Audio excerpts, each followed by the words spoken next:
नर्दिनि नन्दितमेदिनि विश्वविनोदिनि नन्दनुते गिरिवरविन्द्यशिरोधिनि वासिनि विष्णुविलासिनि जिष्णुनुते भगवति हेशिति कण्ठकुटुम्बिनि भूरि कुटुम्बिनि भूरि कृते जय जय हे महिषासुरमर्दिनि रम्यकपर्दिनि शैलसुते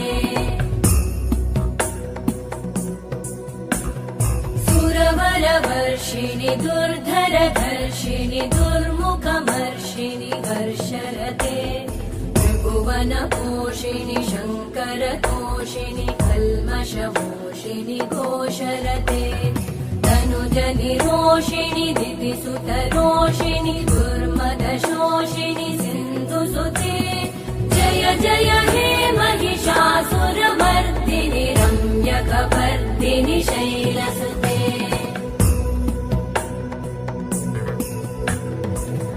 जगदम्ब मदम्ब कदम्ब वनप्रियवासिनि हासरते शिखरि शिरोमणि तुङ्ग हिमालय शृङ्ग निजालय मध्यगते मधु मधुरे मधु कैटभगञ्जिनि कैटभभञ्जिनि रासरते जय जय हे महिषासुरमर्दिनि रम्यकपर्दिनि शैलसुते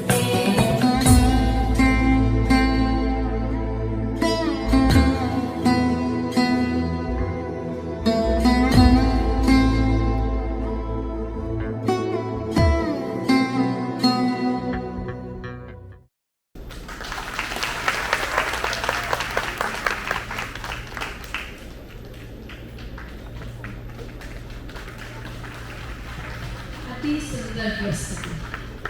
हमारी योगिनी का बहुत बहुत धन्यवाद। राधा दीदी धन्यवाद कर रहे हैं, सम्मान दे रहे हैं पुष्प गुच्छों से।